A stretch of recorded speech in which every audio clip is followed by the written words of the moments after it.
Uskokaa tai älkää, mutta Jukan näkemyskin on aina välillä väärässä.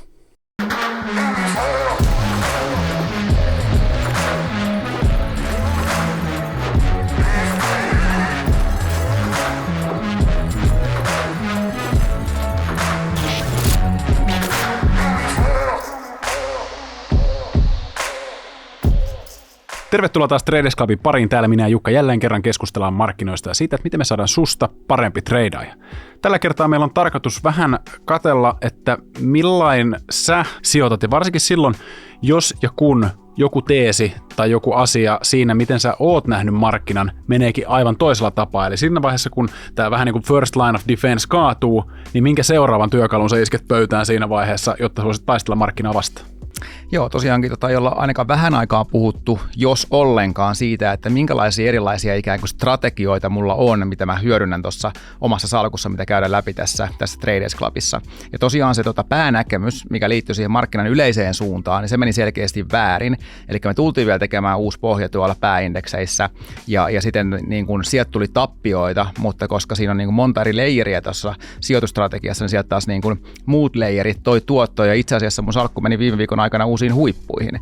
Eli huolimatta siitä, että teesi oli väärä ja indeksit meni niin kuin tosi rajusti alaspäin, niin itse asiassa mä tein longeilla vielä kaiken lisäksi tätä voittoa tuossa viime viikon aikana ja salkku meni uusiin huippuihin. Joten käydään pikkasen sitä läpi tuossa myöhemmin, mutta mennään vielä ekana katsomaan, että miten sinne indekseihin oikein kuuluu. Ja aivan normaalisti. SP500 päivägraafit ja tässä tosiaan näkyy nyt tämä, että ollaan tultukin yllättäen alaspäin, siis siinä mielessä yllättäen, että sä olit sitä mieltä, että kun lähdettiin viimeksi pomppua tekemään näitä isoja vihreitä kynttilöitä, niin tämä korjaus ylöspäin kestäisikin jopa useita viikkoja. Ehkä mentäisiin ihan näin rajusti ylös, mutta semmoista niinku pientä matelua pikkuhiljaa ylöspäin ja sitten jossain vaiheessa tultaisiin sitten vielä alas kokeilemaan. Mutta nyt ollaan saatu vahvoja punaisia kynttilöitä tuossa viime viikon aikana, nimenomaan loppuviikosta jakson kuvaamisen jälkeen. Eli tilanne muuttui sen jakson jälkeen aika lailla päälaelleen ja silloin viime viikon perjantaina taisi olla taas se 3. perjantai tässä kuussa, eli optioiden erääntymispäivä, jolloin sitten yleensä markkina menee sitten taas aina vastakkaiseen suuntaan, mihin yleisesti taas sijoittajat on sijoittaneet. Eli tässä tapauksessa, kun tultiin alas näin rajusti, niin voisi olettaa, että jengi oli ehkä enemmän sen longipuolella ja varmaan just ehkä samoista syistä, mitä säkin oot täällä Traders Clubin puolella jauhannut, että ollaan tässä 200 liukuvalla ja tässä on sellainen looginen pomppupaikka ja kaikki on pistänyt longit vetämään ja sitten tuleekin tämä perjantai ja vedetään sijoittajilta matto jalkojen alta, että saadaan paukuteltua kaikilta stopit tuossa 200 liukuvan alapuolella. Ja tuossahan on myös tuo vihreä tärkeä trendiviiva, mikä tulee tuolta pidemmältä ajalta ja sekin on nyt tuossa vähän niin kuin rikottu, että voisiko tämä nyt olla sellainen ihan vihon viimeinen bear trappi, että karhut on vihdoin sitä mieltä, että jes, nyt me tultiin tänne 200 liukuvan alle oikeasti ja tämän nousevan trendilinjan alapuolelle, että vihdoin me ollaan saatu niskalenkki otennoista häristä ja nyt vedetään sitten shortiksi, kun markkina lähteekin taas ylöspäin, vai mitä sä tuumit tästä tilanteesta? Joo, mä oon aika samoin linjoille, eli en tosiaankaan ole kääntynyt vielä kovin karhumaiseksi, että näen vielä mahdollisuuden ja hyvänkin mahdollisuuden siihen, että me tehdään ennemminkin tämmöinen tuplapohja. Me tultiin just sen verran tänne edellisten pohjien alapuolelle, että varmasti niin kuin kaikki stopit käytiin polttamassa siellä myös allekirjoittaneen ja tultiin vähän tähän 200 liukuvan keskiarvon alapuolelle ja tämän nousevan trendilinjan alapuolelle, mutta niin kuin puhutaan näissä jaksoissa, niin nämä on enemmän alueita, ei tasoja. Eli siinä mielessä mä en näkisi, että tätä aluetta on vielä varsinaisesti rikottu. Ja nyt meillä on yksi tämmöinen kynttilä, missä on ihan selkeä häntä täällä alapuolella. Täytyy katsoa, että miten nämä seuraavat kynttilät reagoi tähän. Mutta esimerkiksi jos tänään tiistaina tai huomenna keskiviikkona, kun lousataan takaisin tänne molempien näiden yläpuolelle, niin ikään kuin voidaan sanoa, että on mahdollisuus siihen, että tämä vielä niin kuin seivataan tämä tilanne ja lähdetään siihen uuteen nousuun. Et kuitenkin niin kuin kausivaihtelun kannalta aletaan nyt olemaan siellä niin kuin vuoden kaikista parhaimmassa periodissa ja käydään kohta vielä niin kuin tarkemmin kausivaihtelua läpi ja sitä, että miltä se tällä hetkellä tilanne näyttää siellä. Mutta toki se, että nyt tultiin näin vahvasti alaspäin, niin on niin kuin lisännyt riskiä siitä, että nyt rikotaan toi 200 alaspäin ja sen jälkeen se kyyti voi olla rumaakin, jos näin käy. Mutta ennemmin ehkä tällä hetkellä on lähempänä siellä niin kuin 50-50 kämpissä, mutta kuitenkin niin kuin sekin antaa hyvän mahdollisuuden siihen, että vielä pompataan selkeästi ylöspäin. Ja siinä vaiheessa, jos pompataan, niin uskoisin, että kuitenkin niin kuin tulevien viikkojen aikana on mahdollista mennä tämän edellisen huipunkin yläpuolelle. Että käytännössä se, että minkä takia takia nyt viime viikolla laskettiin niin rajusti, niin johtui siitä, mistä puhuttiin viime viikolla, että jos ne korot jatkaa nousuaan, niin markkinoilla on mahdollisuus tulla alaspäin, ja niinhän ne korot teki. Eli toi 10-vuotinen kävi puhkaisemassa tuon 5% oikeastaan haamurajan voisi sanoa, ja niin kuin aika raju liike nähtiin kuitenkin täältä edellisestä korjausliikkeen pohjasta, käytiin tuolla melkein 4,5 ja tultiin taas 0,5% ylöspäin, eli niin kuin aika raju liike tuossa korkomaailmassa, ja eilen nähtiin, kun käytiin siellä 5% päällä, niin saatiin aika tämmöinen niin kuin vahva käännös sieltä alaspäin, että tässä on niin kuin pieniä toiveita herättää sen suhteen, että ehkä se hetkellinen korkohuippu saataisiin tähän nyt niin kuin tämän super vahvan kuukausia kestäneen trendin jälkeen, joka niin kuin on aika poikkeuksellinen, kun katsoo, että tultiin kuitenkin täältä noin 3,3% 5% tässä niin kuin alle puolen vuoden aikana, ja se on täysin poikkeuksellinen liike tuolla korkomarkkinoilla kyllä. No korot tuntuu heiluttavan markkina ainakin tällä hetkellä, niin onko jotain muita tämmöisiä pointteja, mitä kannattaisi seuraa? No sitten tosiaankin on tullut seurattua sitä, että mitä tämä laajempi markkina tekee, ja se tosiaankin on ollut se osa siitä markkinasta, mikä on ollut se superheikko. Et jos katsotaan tätä Russell 2000-indeksiä, niin se pomppu, mikä me saatiin täältä meidän piirretyltä trendilinjalta, niin se kesti tosiaankin tuohon 20 emalle asti, ja viime viikolla, kun saatiin uudestaan pomppu näiltä samoilta tasoilta, niin taas käytiin kopauttamasta 20 emaa, ja nätisti se vaan kääntää tuon hintaliikkeen alaspäin, ja nyt tämä trendilinja ollaan selkeästi rikottu, joten sen voi oikeastaan poistaa, ja niin kuin tästä näkee tästä kuvasta, niin tultiin aika lähelle noita viime vuoden pohjia täällä Russell 2000-indeksin puolella. Että tosiaankin tämä on ihan superheikon näköinen, ja niin kuin, tämä mahdollisesti menee vielä uusiin pohjiin, että kuitenkin tämän vahvan laskun jälkeen niin tässä voisi tulla niin kuin pidempikin pomppu, joka kestää kuukausia ennen kuin se tulee se varsinainen liike sinne niin kuin seuraaviin pohjiin. Että tässä niin kuin, jos puhutaan sitten niin kuin pidemmästä teistä, mistä puhuttiin pari jaksoa taaksepäin, että mä näen, että seuraavan 6 kuukauden aikana voidaan mennä vielä alemmaksi tuolla indeksitasolla, vaikka nyt odotaankin lyhyemmällä aikavälillä, eli viikkojen aikavälillä sitä pomppua tuolla pääindeksien puolella, niin sitten tämä Russell 2000-indeksin puolella kanssa voitaisiin nähdä semmoinen pidempi useamman viikon tai jopa parin kuukauden kestävä pomppu, ja sitten tullaan ensi vuonna uusiin, sanotaan 6 kuukauden pohjiin näissä kaikissa indekseissä. Ja mitä muuta on seurannut tuolla markkinoilla, niin tosiaankin tuloksia on tullut, ja vaikka pankit on kertonut ihan ok tuloksista, niin edelleenkin nämä pankkien niin oikeastaan nämä ongelmaosakkeet, eli tämä Citigroup, edelleenkin nostaisin tämän esiin, koska tämä on Jenkkien 3. suurin pankki asseteilla mitattuna, ja kun tämä tekee täällä uusia pohjia, niin tämä vaan kertoo siitä, että niin kuin joku tuntuu olevan vielä tuolla pankkien puolella, ja jos katsotaan sitten 6. suurinta pankkia, eli Morgan Stanley, niin sekin on alkanut oireilemaan, ja sekin rikko noin viime vuoden karhumarkkinan pohjat tuossa oikeastaan just eilen. Eli tässä niin kuin näkee, että isot pankit näkee niin kuin tämmöisiä todella vahvoja pudotuksia tällä hetkellä. Eli nämä alkaa niin kuin näennäisesti ainakin niin kuin hinnoittelemaan jotain hyvinkin heikompia aikoja tai jotain ongelmia näiden yksittäisten pankkien sisällä. Nyt kun ollaan keskellä tuloskautta, niin onko siellä tullut jotain ikäviä yllätyksiä, mitkä sitten vaikuttaa laajemmin markkinaan? No viime viikolla isoin tuloksia julkistanut yhtiö oli Tesla, ja sieltä saatiin pettymys selkeästi tuolta tuloksesta ja etenkin sieltä konferenssipuhelusta, jossa niin kuin manattiin ei nyt ihan maailman loppua, mutta kuitenkin erittäin heikkoja aikoja, ja se näkee kyllä, niin kuin, että miten Teslalla kasvu on hiipunut, mutta samaan aikaan toisilla autovalmistajilla on itse asiassa kääntynyt melkein niin kuin laskuun tilauskannat, ja näyttää siltä, että siellä monessakin yhtiössä joudutaan laittamaan tehtäitä tällä hetkellä tai ainakin linjoja kiinni, koska ei ole kysyntää.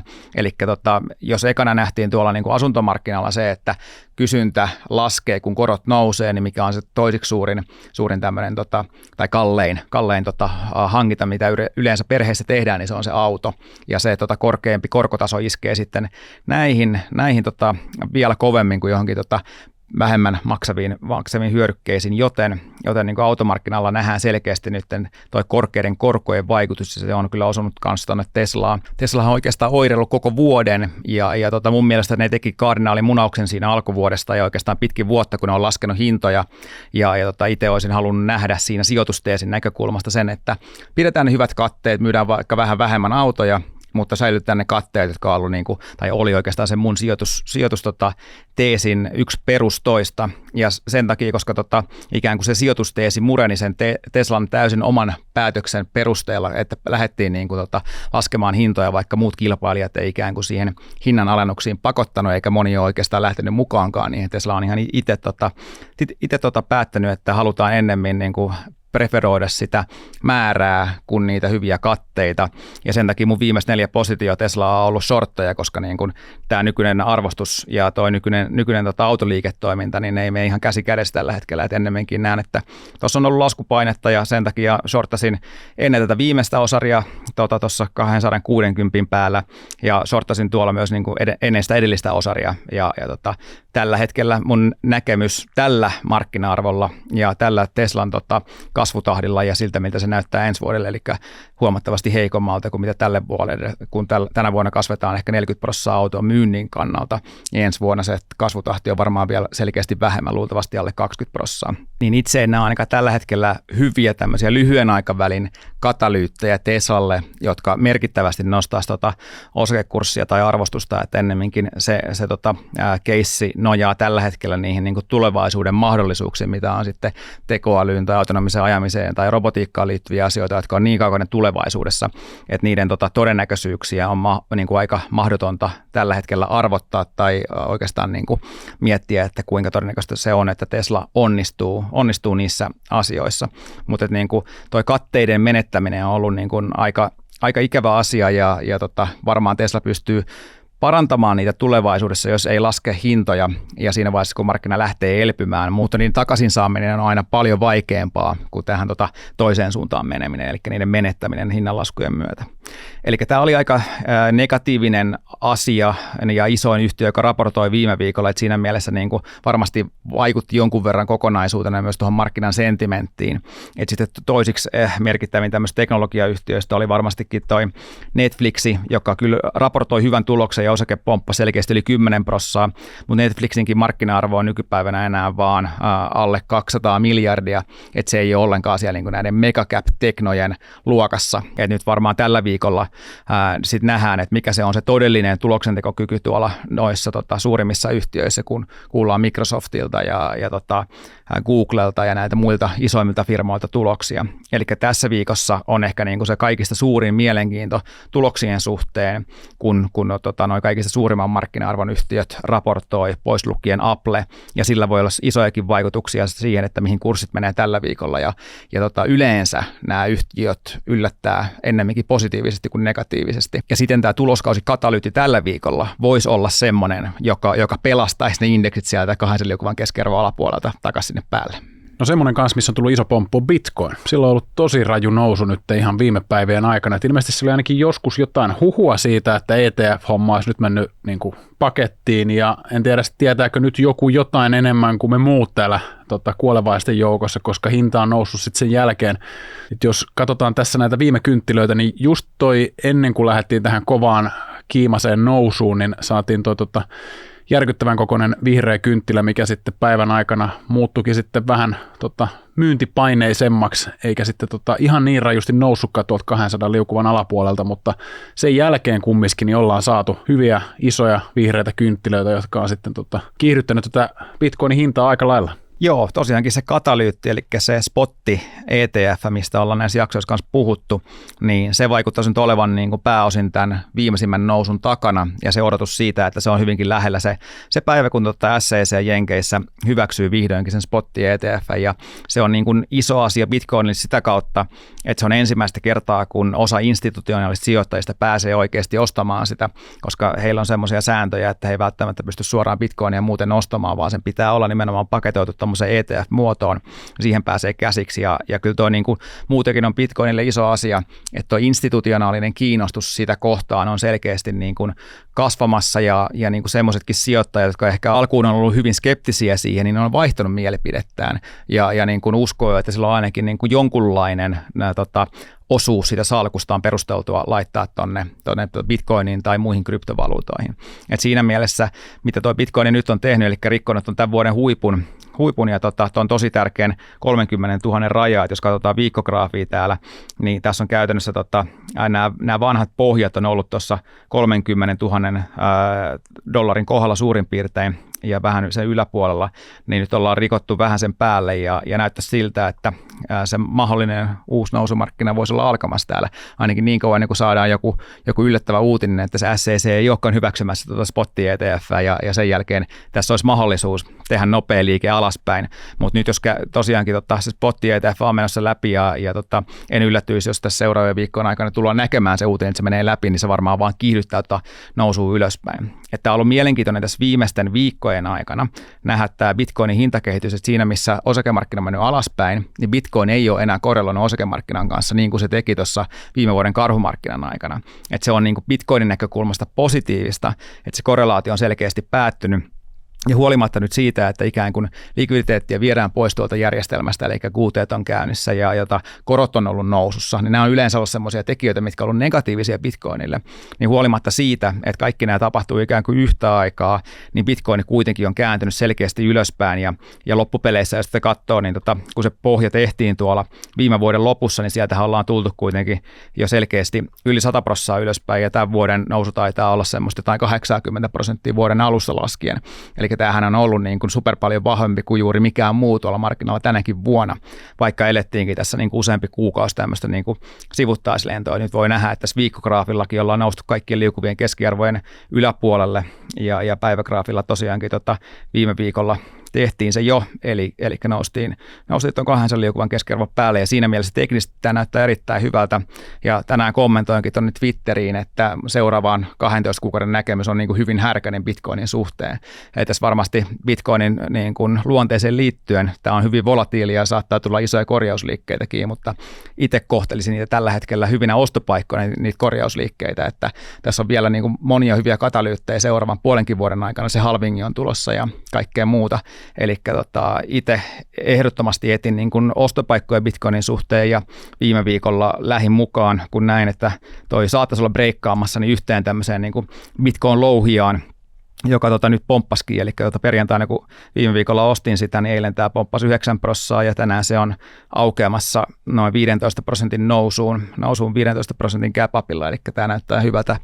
Tämä trade, joka liittyy tähän, mutta tosiaankin myös niin kuin Bitcoinia voisi tuonne salkkuun lisäillä jossain vaiheessa, jos saadaan jonkunlaista konsolidaatiota tai sitten ihan korjausliikettä tuolla markkinalla aikaa.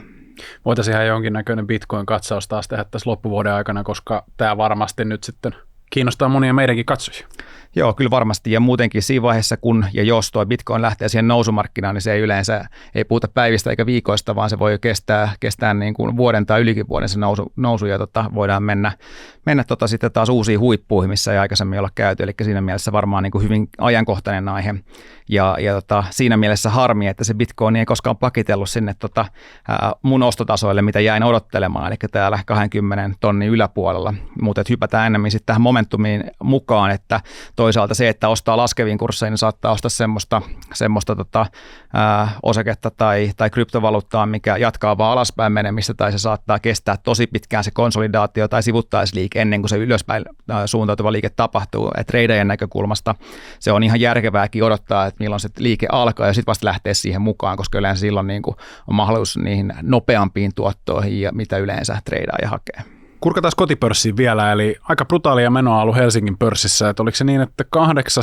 perättäinen laskukuukausi, mikä meillä on käynnissä Helsingin pörssissä, ja tässä just Juha on nostanutkin, että meillä on vuoden huonoin pörssititteli kohta meidän hyppysissä, että me ollaan noustu tuolta 3. sieltä tokalle sijalle. Et jos nämä loppukuukaudet menee tätä tahtia, mihin ollaan totuttu nyt viime kuukausina, niin ei ole toi Nairobin pörssi enää hirveän kaukana. Joo, tosiaankin ollaan ihan häntäpäässä maailman pörsseissä tänä vuonna, ja kyyti on ollut kylmää ja viime viikolla se oli vielä erityisen kylmää. Jos katsoo meidän indeksiä, niin se oli aika ruman näköistä laskupäivän putkea viime viikolla ja tultiin tuolla tosiaankin vielä aika ilkeästi alaspäin, mutta yleensä nämä niin kuin kaikista vahvimmat, pisimmät ja loppuvaiheessa syvenemmät laskut on semmoisia hetkiä, kun pörssit pohjaa. Ja nyt toivotaan, että saataisiin ainakin jonkunlaista välipohjaa tonne, jolla ei sitä ihan kunnon pohjaa sitten, mutta ruman näköistä on ollut. ja ruman näköisempää on vielä tuolla pienyhtiöiden puolella, että siellä lasku on venynyt nyt 50%. Ja Verneri hyvin tuossa tämän päivän videolla sanoikin, että jos huomioi tuon inflaation tässä viimeisen parin vuoden aikana, kun tuo lasku on kestänyt, niin inflaatio huomioon ottaen ollaan tultu nyt yli 60% alas siellä pienyhtiöindeksissä. Että nämä alkaa olla niin kuin aika brutaaleja pitkän poikkeuksellisen karhumarkkinan lukemia. Vaikka tämä Helsingin pörssi onkin näin surkea, niin loppujen lopuksi se Jenkkien kiiltokuvaindeksi, eli tämä SP500 ja Nasse ehkä, niin niillähän on mennyt suhteellisen hyvin kumminkin tänä vuonna. Mutta sitten kun katsotaan oikeasti laajaa kuvaa, otetaan 3000 isoa firmaa Jenkeistä, niin sielläkin kumminkin niin YTD-mediaaniliike on ollut kumminkin miinus 7,7 pinnaa. Et ei sekään nyt loppujen lopuksi ihan niin kovaa kuin mitä sitten SP500 ja Nasse saa näyttää tämä homma. Joo, ja tosiaan kyllähän tämä Russell 3000-indeksikin itsessään on noussut melkein 9%, mutta tosiaankin mikä sitä nostaa on ne kaikista suurimmat yhtiöt, että se on niin kuin hyvä katsoa keskiarvoliikettä, mikä on 2,5% pakkasen puolella tänä vuonna, ja mediaaniliike toi 7,7%, eli kyllä se niin kuin mediaaniyhtiö Jenkeissäkin on aika rumasti lasketellut jo tämän viimeisimmän laskupyrähdyksen myötä, että siinä mielessä kyllä aika rumia lukemia. Mutta yksi mielenkiintoinen datapiste tällä lisäksi ja tästä niin kuin laskettelusta huolimatta ei ehkä uskoisi, että meillä on ollut käynnissä yksi kaikkien aikojen pisimmistä nousuputkista maanantaisin. Eli tosiaankin viimeiset 15 maanantaita ollaan noustu, pois lukien nyt tämän viikon maanantai, koska tämä putki katkesi nyt eilen. Ja saatiin kuitenkin historian kirjoihin tämä maanantai-putki, eli 15 maanantait putkeen tultiin ylöspäin. Nähdään tuosta twiitistä, että meillä on yksi pidempi putki ollut aikaisemmin näistä viikonpäivistä, ja se on ollut tuohon perjantaihin tuo 22, ja se on tapahtunut vuonna 1955. Eli nämä on niin kuin aika harvinaisia, että tulee tämmöisiä niin kuin pitkiä putkia, ja jopa tähän niin kuin laskurupeamaan, mikä tässä on ollut viimeiset pari kuukautta päällä, niin maanantait on ollut erityisen hyviä. Jostain syystä, koska niin kuin historiallisesti itse asiassa maanantait ei ole kovin hyviä, vaan todellisuudessa maanantait on itse asiassa historiallisesti ollut kaikista huonoin pörssipäivä. Eli tässä näkyy tosiaankin vuodesta 1950 lähtien noi eri päivät, eli tummemmalla näkyy toi pitkä historia ja vaaleammalla näkyy sitten toi vuosi 2023. Eli maanantait on ollut erittäin vahvoja, mutta niin kuin nähdään tuosta, niin itse asiassa kaikista vahvin päivä on ollut yleensä toi torstai tänä vuonna. Eli silloin nousu on ollut toi 0,3% keskimäärin torstaisin. Ja on niin kuin aika jännä nähdä, että tässäkin jos katsoo näitä historiallisia keskiarvoja, mitä tänä vuonna on oikeasti toteutunut, niin näistä taas ei niin kuin ole voinut päätellä tänä vuonna mitään. Että aina jos katsotaan noita tilastoja, niin tämäkin hyvä pitää mielessä, että ne ei välttämättä aina vastaa sitä, mitä tänä vuonna tapahtuu, vaikka historiallisesti keskimäärin näin voidaankin todeta, että pörsseissä on ollut. Mutta tästä huolimatta katsotaan kausivaihtelua tässä vaiheessa, että mitä kausivaihtelun mukaan voisi olla tulossa tässä seuraavina viikkoina. Niin nimenomaan itse asiassa tällä hetkellä ja näistä päivistä lähtien niin mennään tähän yhteen kausivaihtelun osalta kaikista vahvimpaan osuuteen. Eli yleensä nuo pörssit kääntyy tähän loppuvuoden nousuun tässä lokakuun puolivälin jälkeen, ja sitä vahvinta nousua nähdään tässä niin lokakuun lopussa kuin sitten tuossa pitkin marras- ja joulukuuta. Eli siinä mielessä tässä on niin kuin mahdollisuus myös kausivaihtelun näkökulmasta, että saadaan jonkunlaista apua tuonne pörsseihin. Ja tässä on tosiaankin tämä 1 vuoden kausivaihtelu, mutta me voidaan katsoa myös sitä 4 vuoden kausivaihtelusykliä, mistä meillä on ollut viime aikoina enenevässä määrin puhetta. Niin tässä näkyy taas 10 viimeistä tämmöistä vaaleja edeltävän vuoden kausivaihtelua, eli tähän on laskettu yhteen oranssilla ne, ja koska tämä on muutaman päivän vanha tämä, niin mä piirsin, missä me ollaan tällä hetkellä, eli tämä kuvaa, tämä vihreä kuva ja sitä, että missä nyt vuonna 2023 mennään, eli me tultiin tänne vielä uusiin pohjiin, mutta niin kuin nähdään, niin periaatteessa se pohja tässä 4 vuoden syklissäkin ajoittuu justiinsa niin kuin näille päiville, ja vaikka se ei ehkä niin kuin ole niin supervahva, tämä seuraava 1,5 kuukautta tästä, vaan se näkyy enemmän se niin kuin, suurin vahvuus tuolla joulukuun lopussa, niin kuitenkin se pohja tässä vuoden aikana tai tämän syksyn korjausliikkeen jälkeen ollaan tehty yleensä nimenomaan niin kuin tässä timeframeissa.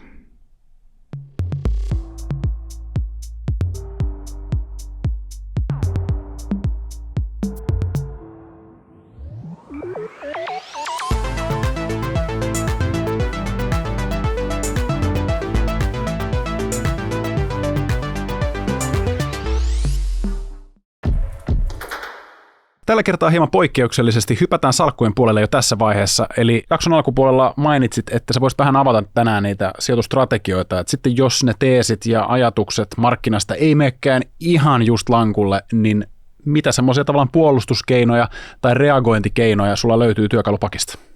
Ja oikeastaan ei pelkästään reagointikeinoja siihen, että jos on mennyt väärin, vaan ylipäätänsä koko ajan etsin näitä eri strategioiden mukaisia entrypaikkoja tuolta markkinalta, että niin kuin tiedätte, ne suurin osa ajasta oikeastaan mun salkku on aika pitkälti käteisessä, jollei siellä ole niitä pelipaikkoja, ja aina kun niitä löytyy jostain näistä eri strategiasta, niin yleensä laitan rahaa sitten hommiin. Eli tuossa jos käydään niin kuin kohta kohdalta, että minkä tyyppisiä eri strategioita ja niin kuin paikkoja koitan etsiä tuolla markkinalla, niin tämä ensimmäinen on varmaan tämä kaikista selkeä, mitä yleensä aina täällä spekuloidaan, eli se pääindeksien se seuraava suunta. Ja tätä voi hyödyntää tietysti niin kuin sekä longina että shortina, hyötyä sekä nousevista että laskevista kursseista, ja siihen yleensä käytän noita viputuotteita, mitä varmaan melkein joka toinen viikko salkusta löytyykin. Ja toinen puoli on sitten nämä osakekohtaiset treidit, ja tämä voi oikeastaan jakaa niin kuin kahteen osioon.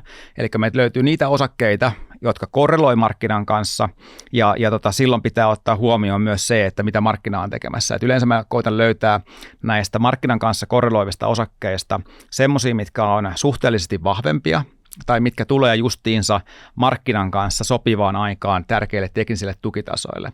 Eli tässä niin kuin yrittää ajoittaa sitä, että jos niin kuin on positiivinen näkemys osakemarkkinan käytöksestä seuraavan viikon aikana, niin koittaa etsiä vielä semmoisia osakkeita, mitkä on ehkä suhteellisesti vahvempia tai jotka ehkä pomppaa vahvemmin jostain tietyltä tukitasolta samaan aikaan, kun markkina muutenkin reagoi positiivisesti.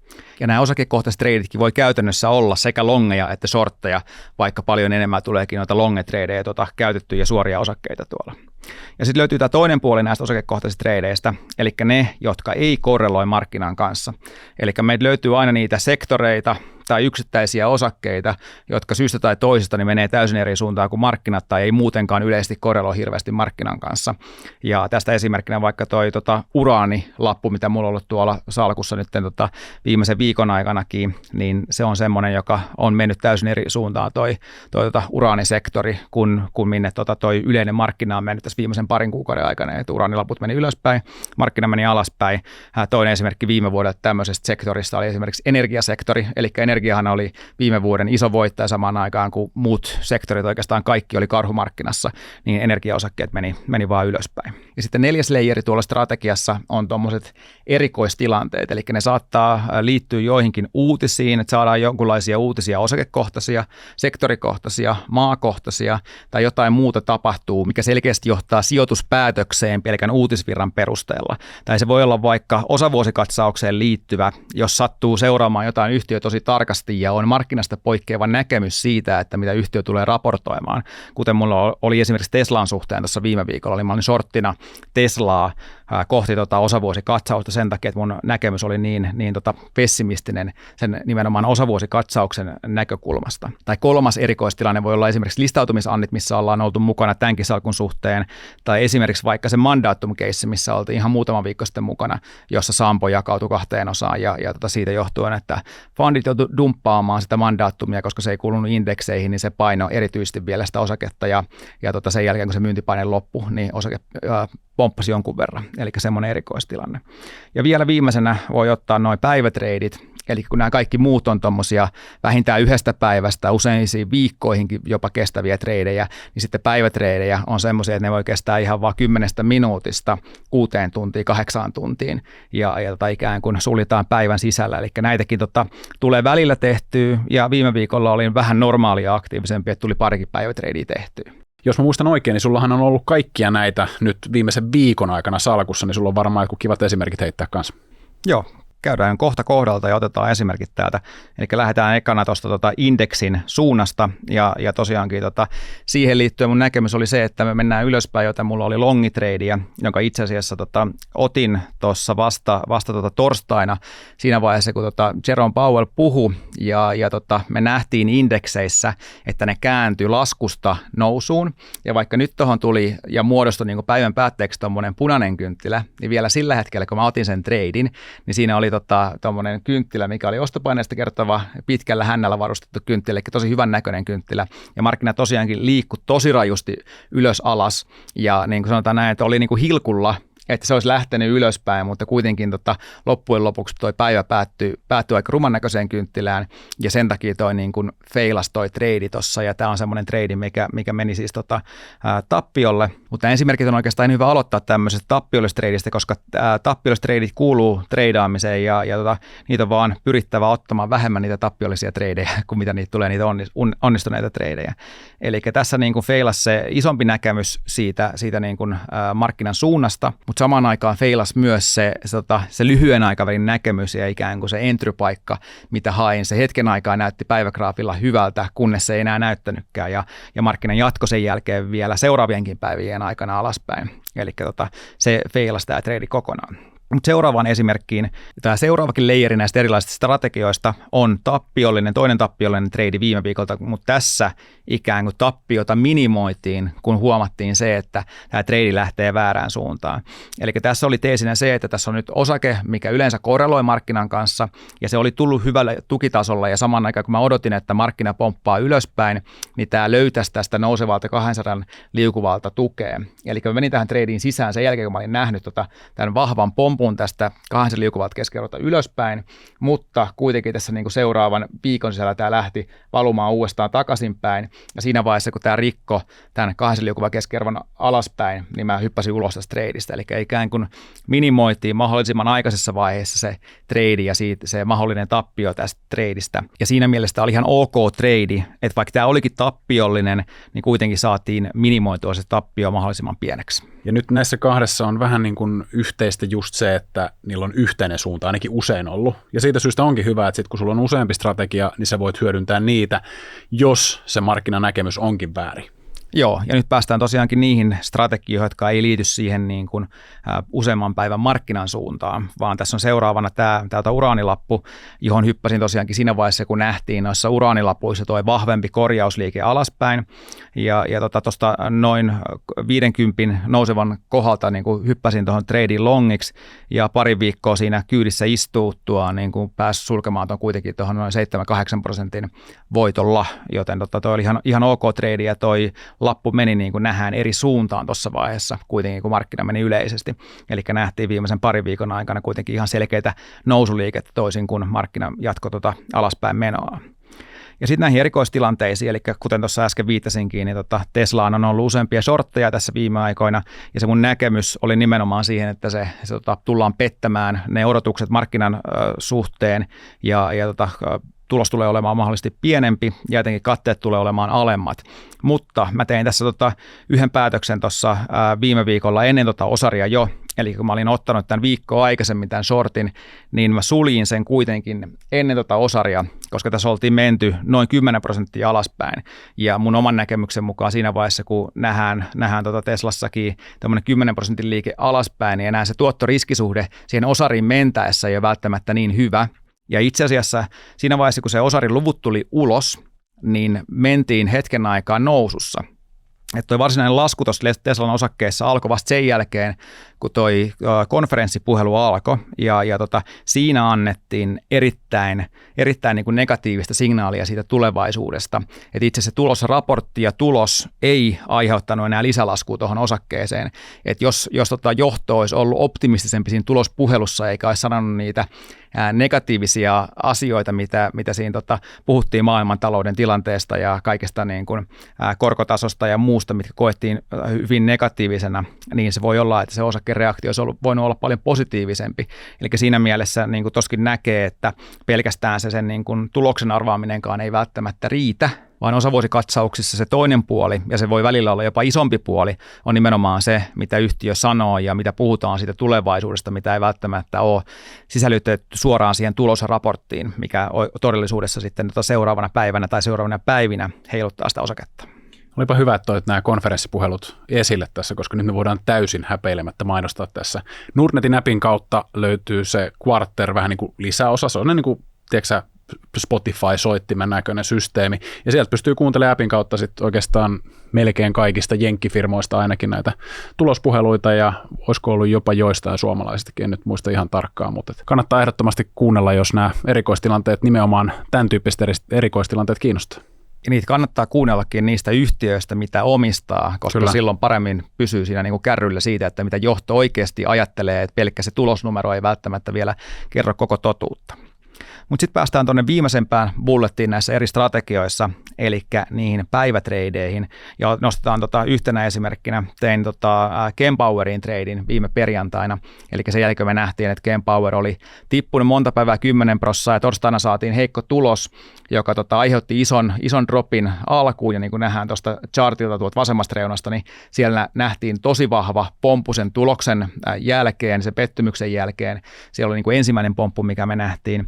Ja sen pompun jälkeenkin lähdettiin vielä rajusti valumaan tuolta noin 44 euron tasolta alaspäin. Ja totesin tuossa seuraavan päivän avauksessa, että okei, että jos tullaan vielä tuonne niin 35 ja sen alapuolelle, niin koitan tuommoista lyhyttä tradea siinä. Eli siinä on taustalla varmaan niin 4-5 tuommoista lähes 10% laskupäivää. Ja jos vielä saadaan niin kuin yksi tämmöinen kunnon laskupäivä, ja yleensä mä asetan noita ostotoimeksiantoja tämmöisessä niin kuin, ylimyydyissä tilanteessa aina tuommoista jonkun tasalukujen alapuolelle. Eli mä koitan hakea semmoisia paikkoja, missä mahdollisesti on niitä paljon niitä stoppeja, mitä ihmisiä stopataan ulos noista tradeista.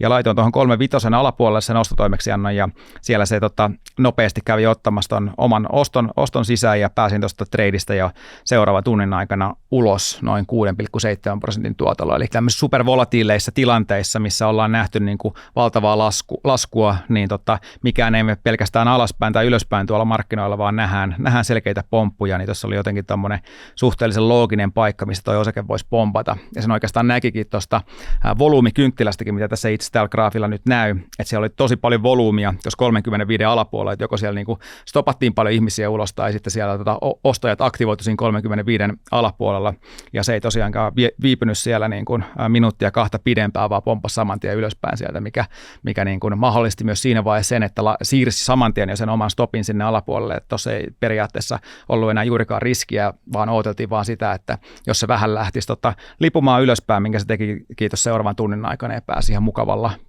profitilla tuosta ulos noinkin lyhyessä ajassa. No miltä se salkku nyt tällainen niin kuin viikon VV:n jälkeen näyttää?